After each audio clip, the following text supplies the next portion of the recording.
A multiplicação descontrolada de casos de dengue neste verão está provocando uma preocupação adicional para os profissionais de saúde que acompanham a evolução dos números. Porque em outros anos em que o Brasil teve mais de 1 milhão de doentes, esse patamar só foi atingido em abril ou maio.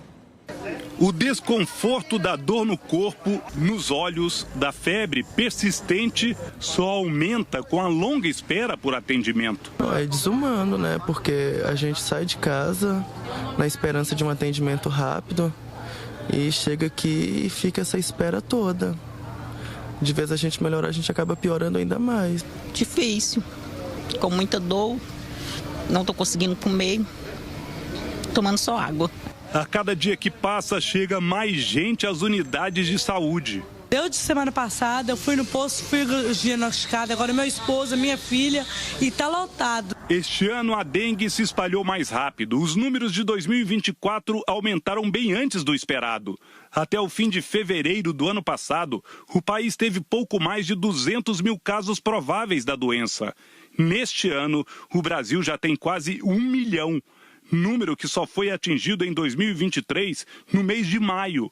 E este ano ainda não chegamos ao pico da doença. Nós ainda não sabemos o ponto em que essa curva epidemiológica vai declinar, principalmente em função das mudanças climáticas, que modificam muito as condições ambientais que favorecem a procriação do mosquito. É uma situação que complica a vida dos pacientes que acabam enfrentando a demora por atendimento e desafia os profissionais de saúde que estão sobrecarregados. Não está fácil para os enfermeiros que estão na linha de frente e fazem a triagem dos pacientes. Nos desgasta fisicamente e emocionalmente, porque muitas vezes você se sente frustrado em não poder ofertar mais para quem mais precisa.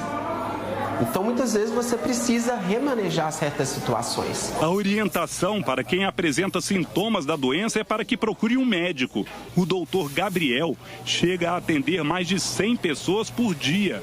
A gente tenta ajudar da forma que a gente pode, tenta, se for preciso, passar do horário, não cumprir horário de almoço, que seja horário de descanso, e fazer o que a gente pode para poder vencer essa etapa aí. Minas Gerais tem mais de 1/3 dos casos prováveis de dengue do país. O governo do estado e prefeituras estão reforçando o atendimento. As unidades de saúde receberam alas exclusivas para casos suspeitos, além de espaços reservados para hidratação. A Bruna não fazia ideia de que poderia ficar tão mal. Eu estava delirando, eu só balançava a cabeça. Estava delirando tanto de frio, porque eu estava com a febre alta, e tanto de dor.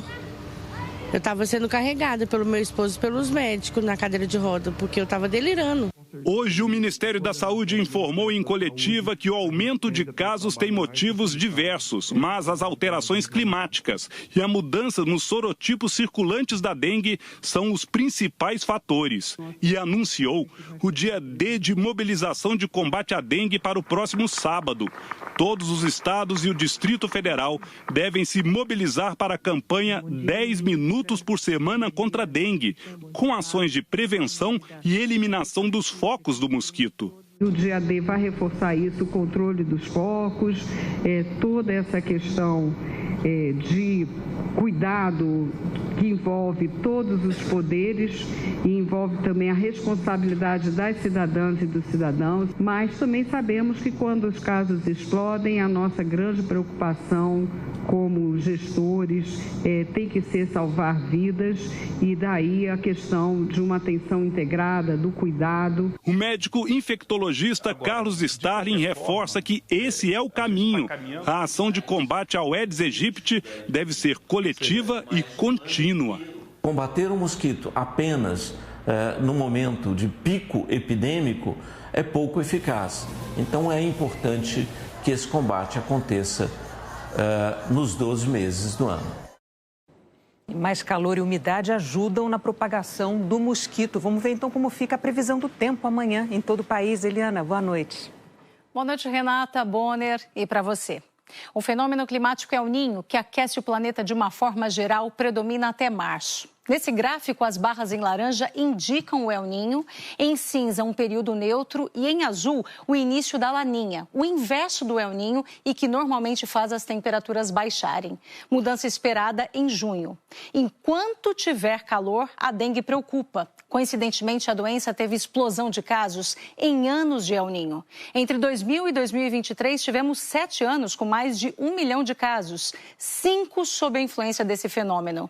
Amanhã, há previsão de sol, calor e chuva em grande parte do país. Tempo firme na fronteira com o Uruguai, de Mato Grosso do Sul à Bahia e em parte de Roraima. Em Boa Vista, Campo Grande e Goiânia, 36, 35, 34 graus. Em Salvador, 32 e em Brasília, 31. Os temporais estão previstos da Paraíba ao leste do Amapá, do sudoeste do Amazonas ao Acre e do Espírito Santo ao leste de Santa Catarina. Há risco de chuva forte em Florianópolis, Curitiba, Natal, São Luís, Belém, Macapá e Rio Branco. Tem possibilidade de chover muito também no Sudeste, inclusive no Vale do Paraíba e na Baixada Fluminense. Rio de Janeiro, Vitória, Belo Horizonte e São Paulo também estão no caminho das fortes pancadas de chuva. Até amanhã, Renata Bonner. Até amanhã, Eliana. O IBGE divulgou hoje a média de renda das famílias brasileiras.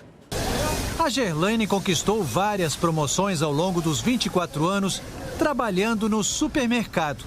Mas só no ano passado, quando assumiu o posto de subgerente, ela conseguiu comprar o primeiro carro e levar os pais para uma viagem ao Nordeste. O sonho de levar meus pais junto, de ver meus pais viajando de avião, andando de catamarã. O maior orgulho são meus pais. Proporcionar isso para eles, para mim, é excelente. Segundo o IBGE, no ano passado, a renda média por morador nos lares brasileiros foi de R$ 1.893.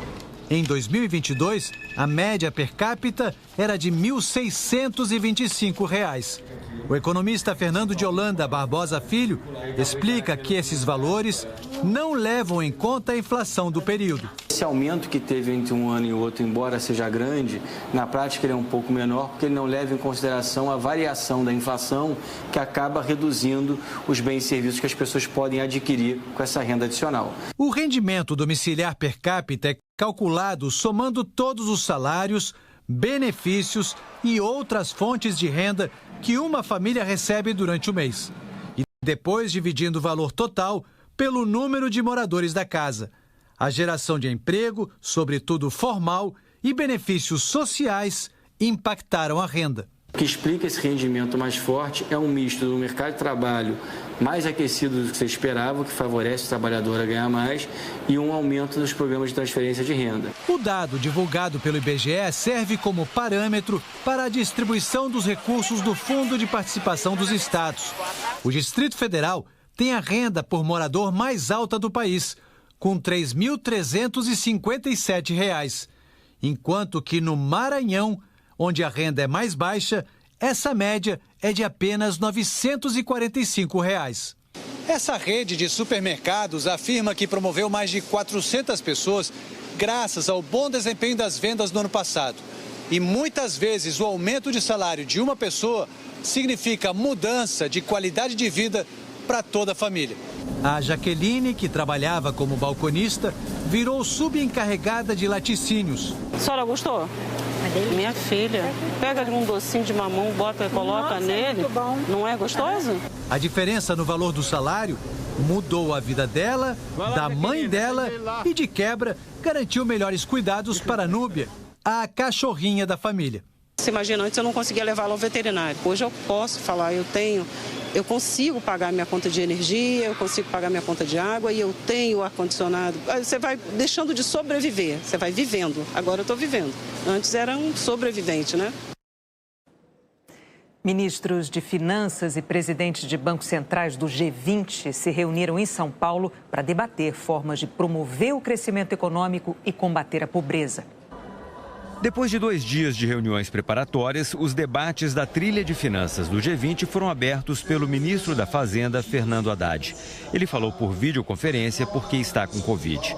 Haddad disse que a pobreza e a desigualdade são problemas globais que precisam ser enfrentados em conjunto pelos países do G20. Seria uma ilusão pensar que países ricos podem dar as costas para o mundo e focar apenas em soluções nacionais. Em um mundo no qual trabalho e capital são cada vez mais móveis, pobreza e desigualdade precisam ser enfrentadas como desafios globais, sob pena da ampliação das crises humanitárias e imigratórias. Na presidência do grupo, pela primeira vez, o Brasil defende uma tributação global mínima para os mais ricos. Ainda precisamos fazer com que os bilionários do mundo paguem sua justa contribuição e impostos. O ministro da Economia francês, Bruno Le Maire, também demonstrou apoio à proposta e disse que a França está comprometida em levar adiante esse tipo de tributação. Diante dos ministros e presidentes de bancos centrais que planejam as economias mais poderosas do mundo, o recado do Brasil foi que o processo de globalização das últimas décadas abriu mercados, flexibilizou leis trabalhistas, aprofundou desigualdades entre países ricos e pobres e agravou crises econômicas. A proposta do governo brasileiro é uma globalização que leve mais em conta critérios sociais e ambientais. O presidente do Banco Interamericano de Desenvolvimento, Ilan Goldfein, também participa dos encontros. Ele disse que os bancos multilaterais apoiam soluções que já deram certo para promover as mudanças necessárias. Tem experiência de, por exemplo, os Bolsas Famílias, os programas que estão aí. Então tem muita experiência no mundo, a gente tem que aplicar as melhores experiências para tentar combater a desigualdade e a pobreza. O diretor de Assuntos Internacionais e Gestão de Riscos Corporativos do Banco Central, Paulo Piketty, explicou que os países do G20 definem suas próprias políticas econômicas, mas que elas vão levar em conta o que for discutido aqui. E afirmou que algumas delas podem ter efeitos já no curto prazo. Você tem uma preocupação dos bancos centrais e dos ministérios da Fazenda no mundo inteiro de coordenar política fiscal e política monetária de tal forma a continuar estimulando o crescimento, mas mantendo a estabilidade de preços. Afeta a vida das pessoas diretamente, porque é o que elas estão despendendo para consumir itens essenciais no dia a dia delas. Uma greve de aeroviários na Argentina obrigou as companhias aéreas a cancelar mais de 500 voos hoje, inclusive os de ligação com o Brasil. A paralisação é de 24 horas. A Gol e a Latam informaram que os passageiros podem remarcar a viagem ou receber reembolso. A seguir, preso suspeito de desmanchar o carro usado no assassinato de Marielle Franco e Anderson Gomes. Parentes de reféns do Hamas. A Polícia Federal e o Ministério Público do Rio prenderam o dono do ferro velho que desmontou o carro usado pelos assassinos de Marielle Franco. Já faz quase 6 anos do assassinato e novas peças vão sendo encaixadas. A Polícia Federal e o GAECO, o Grupo Especial de Combate ao Crime Organizado do Ministério Público do Rio, prenderam Edilson Barbosa dos Santos, conhecido como Orelha. Ele estava perto de casa em Duque de Caxias, na Baixada Fluminense. Segundo a Polícia Federal e o Ministério Público, Edilson Barbosa dos Santos atrapalhou as investigações ao destruir o carro usado no crime num desmanche de veículos. Orelha foi uma das pessoas citadas na delação do ex-PM Elcio de Queiroz, que dirigiu o carro na noite em que Marielle Franco e Anderson Gomes foram mortos. Na delação, Elcio de Queiroz contou que ele e Rony Lessa, acusado de ter feito os disparos, levaram Orelha até o local onde estava o carro. As placas já tinham sido cortadas por Rony Lessa e jogadas na linha do trem. Edilson Barbosa é o 4º preso no caso. Além de Rony Lessa e Elcio de Queiroz, também está preso Maxwell Simões Correia, o Suel, apontado como a pessoa que monitorou os passos de Marielle e ajudou a destruir o carro. Os 3 já são réus. As 2 principais perguntas sobre o assassinato continuam sem respostas. Quem mandou matar Marielle e por quê? A Justiça Militar da União tornou réus 8 acusados do furto de metralhadoras do Exército num quartel da Grande São Paulo. 4 são militares, um coronel, um primeiro-tenente e 2 cabos, acusados de terem retirado as armas do depósito no carro do diretor, que não era submetido à inspeção. Das 21 metralhadoras, 19 foram recuperadas. O presidente Lula participou hoje na Guiana do encerramento da cúpula da Comunidade dos Países do Caribe, a CARICOM. Os enviados especiais Délis Ortiz e Humberto Souza acompanharam a viagem em Georgetown. A Guiana tem fronteira com o Brasil, mas não há estradas para a ligação dos dois países. Como convidado de honra do presidente Irfan Ali, Lula veio com 4 ministros da área de infraestrutura e prometeu investimentos em projetos que aumentem o fluxo de comércio na região. Até 2019, Guiana era um dos países mais pobres do mundo. Mas, com as descobertas de grandes reservas de petróleo e gás, passou a ser o que mais cresce. Uma situação muito diferente da que se vê nos outros países da região. A Guiana está interessada nos investimentos brasileiros, mas quer aproveitar mesmo a presença do presidente Lula para falar de questões territoriais. A anfitriã da cúpula quer acabar de vez com as investidas da Venezuela sobre a rica região de Essequibo. Amanhã, Lula e o presidente Irfan Ali têm uma reunião a portas fechadas. O Brasil já se mostrou disposto a fazer o papel de mediador. E hoje, no discurso, Lula disse que a região tem o desafio de manter a própria autonomia em meio a rivalidades geopolíticas. O presidente Lula também prometeu investir no Banco de Desenvolvimento do Caribe. Disse que o Brasil, como atual presidente do G20, defende um compromisso mundial de combate à desigualdade e voltou a criticar investimentos em armamentos, as guerras na Ucrânia e em Gaza e a classificar de genocídio a guerra de Israel contra o Hamas. Guerras provocam destruição, sofrimento e mortes, sobretudo de civis e inocentes. O Brasil seguirá lutando pela paz mundial.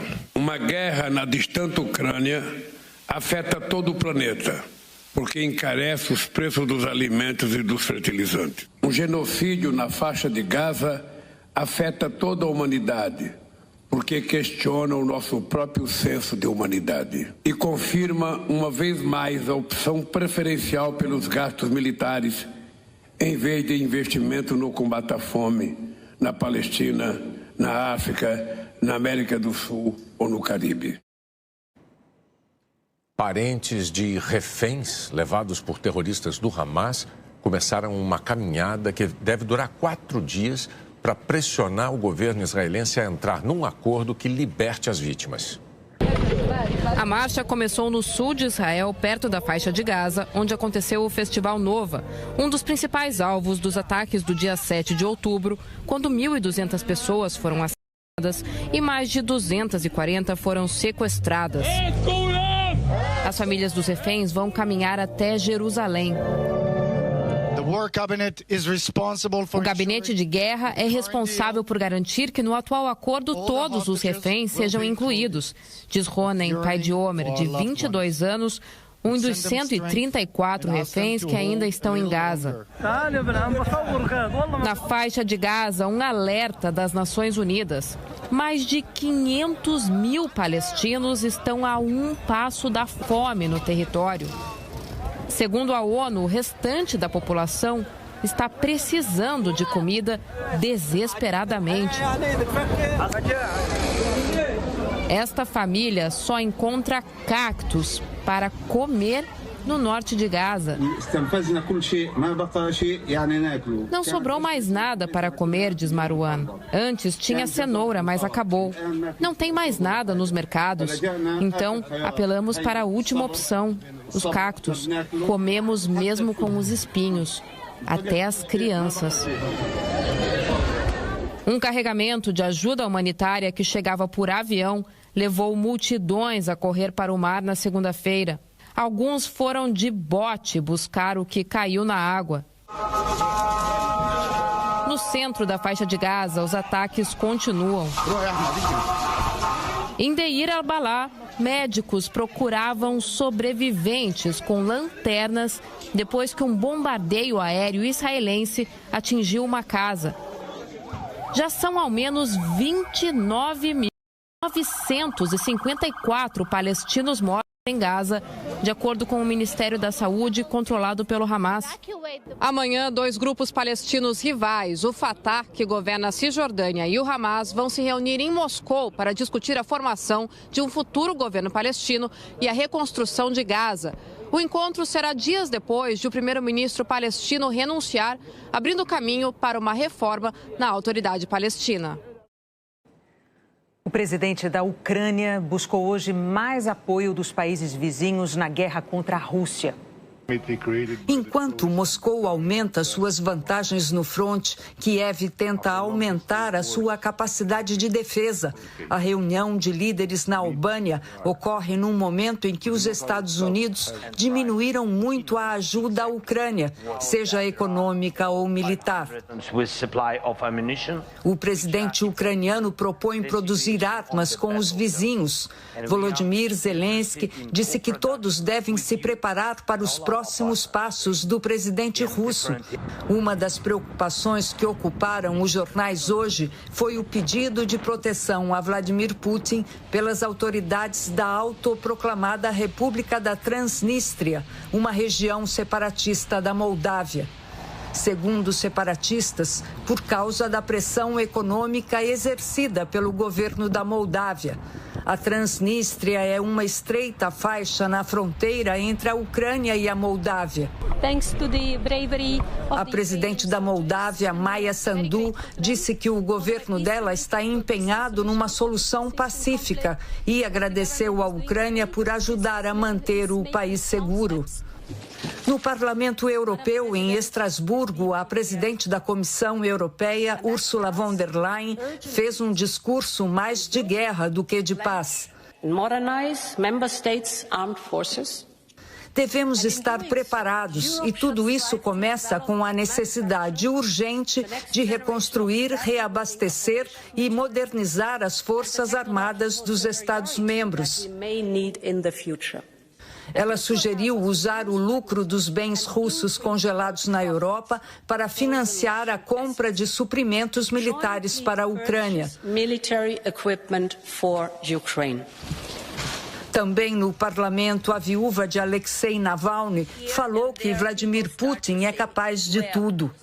Yulia Navalnaya acusou as autoridades russas de terem assassinado o marido dela e sublinhou que nenhuma das atuais sanções aplicadas pela União Europeia impediu realmente a ofensiva da Rússia na Ucrânia.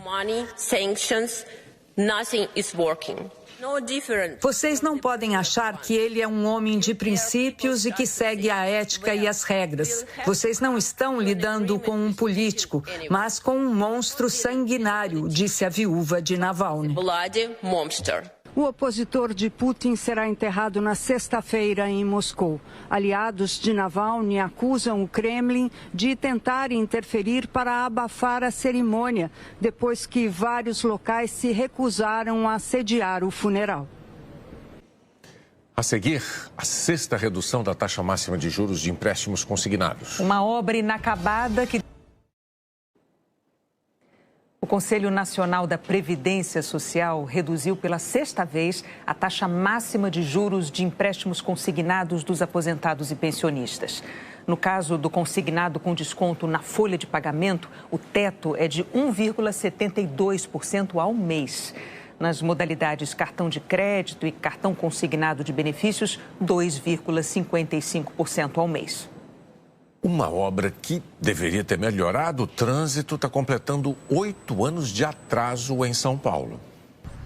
Rodovia moderna, com pista dupla e várias faixas que deveriam receber 65 mil veículos por dia. Mas hoje só servem para passeios de moradores a pé e de bicicleta. É palco também de manobras arriscadas. Essa obra aqui só serve para isso. Só para o povo fazer caminhada e para os motoqueiros empinar. Quem procura conferir até onde vai a viagem encontra pontes, viadutos e asfalto que terminam no matagal. Canteiros de obras viraram moradia de pombos e paisagem para uma tarde de pescaria. É muito dinheiro jogado fora. Com 44 quilômetros de extensão, as obras do Rodoanel Norte começaram em 2013 e deveriam ter ficado prontas em 2016, há 8 anos. Uma obra que atravessa 3 gestões do governo estadual. A previsão era investir 5,6 bilhões de reais, mas a conta já chegou a 10 bilhões.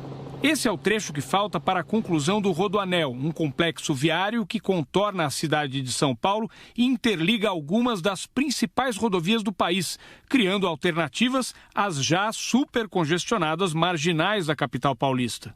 As obras estão paralisadas há mais de 5 anos. O que não parou nesse período foi a ação da natureza, que aos poucos vai deteriorando tudo o que já estava construído. Até mesmo etapas complexas da construção vão ganhando um aspecto de abandono, como aquele túnel que vai sendo encoberto pelo mato. Um outro trecho do túnel chegou a ceder e vai ter que ser refeito. Entre as justificativas para tanto atraso estão desafios no traçado da rodovia, demora no licenciamento ambiental por passar por áreas de preservação e problemas na execução.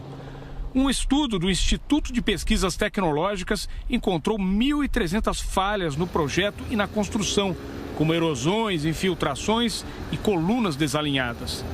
A promessa do governo do estado agora é investir mais 3,4 bilhões para refazer o que foi danificado, corrigir falhas e terminar o que falta. Um novo contrato foi assinado no ano passado. O governo do estado informou que a concessionária precisa reiniciar as obras até setembro deste ano e que o Rodoanel Norte só deve ser concluído em 2026. O professor do Centro de Gestão e Políticas Públicas do INSPER, Sandro Cabral, diz que atrasos de grandes obras, além de causarem desperdício de dinheiro, atrapalham o desenvolvimento econômico do país e revelam um problema crônico do poder público, a dificuldade de planejar.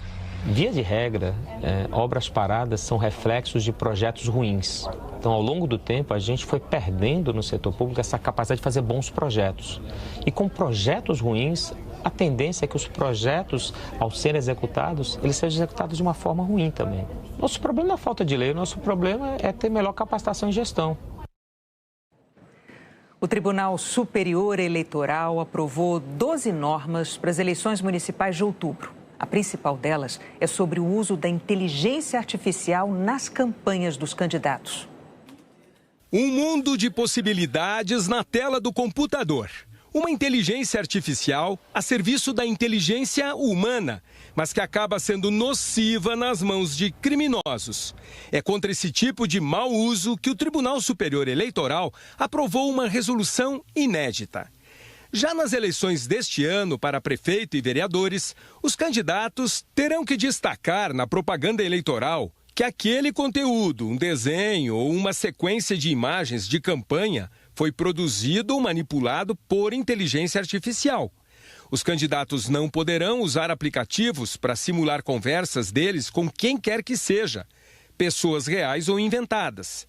Está vedado o uso de deepfake, que é recorrer à inteligência artificial para trocar o rosto, alterar a voz, sincronizar movimentos labiais em vídeos de pessoas vivas ou falecidas, criando conteúdos falsos. Será tratado como crime, por exemplo, pegar a imagem de um político famoso ou de um artista para endossar, elogiar ou até mesmo prejudicar a campanha de alguém, fingindo dizer algo que não disse. Os candidatos e partidos que se sentirem lesados deverão denunciar a fraude digital à Justiça. Quem não seguir as regras poderá ter cassado o registro da candidatura ou o mandato, se o envolvido for eleito. O tribunal decidiu ainda que Big Techs poderão responder civil e administrativamente caso não retirem do ar conteúdos como discursos de ódio, informações falsas ou antidemocráticas. Hoje, na abertura da sessão do Supremo Tribunal Federal, a ministra Carmen Lúcia, a relatora das resoluções do TSE, afirmou que a inteligência artificial já é uma realidade e o TSE não pode desconhecer esse fato. Nós queremos que se diga ao eleitor, agora se exige, porque é norma, se diga ao eleitor o rótulo que esta é uma imagem montada, esta é uma trucagem, essa não é verdadeira. E com isso o eleitor sabe de antemão, ou o usuário deste serviço sabe de antemão que ele está lidando com algo que não é verdadeiro. O ministro Alexandre de Moraes, atual presidente do TSE, destacou a importância de responsabilizar as redes sociais e os provedores pelo conteúdo que exibem. Se eles não retirarem conteúdos no período eleitoral, se eles não retirarem conteúdos antidemocráticos, conteúdos racistas, conteúdos fascistas, conteúdos que gerem ou instiguem um discurso de ódio, eles passam a ser responsáveis solidariamente, civil e criminalmente, para que nós possamos finalmente, por hora no campo eleitoral, acabar com essa terra sem lei que existe nas redes sociais. O professor de Políticas Públicas da USP, Pablo Hortelado, elogia as novas regras e lembra que a inteligência artificial, quando bem aplicada, pode colaborar com a democracia, levando equilíbrio às campanhas eleitorais. A regulamentação que a Justiça Eleitoral brasileira fez, hoje, ela autoriza o uso de inteligência artificial para propaganda eleitoral, desde que o eleitor seja informado que aquela imagem, aquele som, aquele vídeo foi realizado com o uso de inteligência artificial. E essa é uma medida completamente adequada, porque ela é uma ferramenta boa, ela vai baratear as campanhas, ela vai ampliar aí a possibilidade de gerar material para os publicitários, né? E vai democratizar a produção de propaganda, permitindo que campanhas mais pobres façam materiais de mais qualidade que antes estavam restritos apenas às campanhas mais ricas. O TSE também adotou medidas para que os juízes de cada zona eleitoral exerçam o poder de polícia para garantir a remoção do conteúdo ilegal. Além das regras para o uso da inteligência artificial, o TSE aprovou outras 11 resoluções para as eleições municipais de outubro. Entre elas, a que mantém a proibição do porte de armas nas sessões eleitorais 48 horas antes e 24 horas depois das eleições. Nos Estados Unidos, o voto de protesto no Michigan marcou as prévias de ontem para a eleição presidencial. Democratas muçulmanos e de origem árabe comemoraram. Deu certo a estratégia de usar a prévia do partido em Michigan para protestar contra o apoio do presidente Joe Biden a Israel no conflito em Gaza. Gary explica que eles queriam enviar uma mensagem. Não ficaremos parados enquanto horrores acontecem do outro lado do mundo. Mais de 900 mil eleitores democratas participaram das primárias no estado nesta terça-feira. E a apuração confirmou o que se esperava. 81% escolheram Joe Biden para candidato à reeleição pelo partido, mas 13% entregaram a cédula sem marcar o nome de um candidato específico. Foram mais de 100 mil votos assim, o dobro do previsto pela campanha de Biden. Laila diz que foi uma atitude humanitária. Foi o nosso voto para salvar o maior número possível de vidas, afirmou ela. Joe Biden agradeceu a participação dos democratas na prévia do partido. A campanha dele disse que o presidente compartilha do objetivo de buscar o fim da violência em Gaza, que está trabalhando por uma paz justa e duradoura. E prometeu que até novembro, Biden vai ganhar os votos de quem não marcou o nome dele na cédula. Os resultados das últimas eleições presidenciais mostram que os muçulmanos e americanos de origem árabe no estado podem fazer muita diferença nas urnas. Eles são cerca de 300 mil eleitores em Michigan. Para se ter uma ideia, em 2016, Donald Trump venceu Hillary Clinton no estado por apenas 10.700 votos. E em 2020, Biden derrotou Trump com uma vantagem de 155 mil votos. Como o voto nos Estados Unidos não é obrigatório, eleitores democratas que protestaram na prévia do partido agora ameaçam não votar em Biden nas eleições de novembro.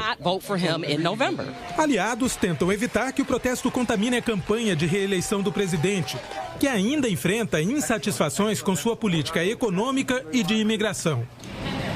Os republicanos também votaram em Michigan para escolher o candidato à presidência. Donald Trump teve 69% e Nikki Haley 27%. Mesmo ficando atrás de Trump em todas as prévias até agora, Haley disse que vai continuar na disputa em outros estados e que é a melhor opção dos republicanos para vencer Joe Biden nas eleições em novembro.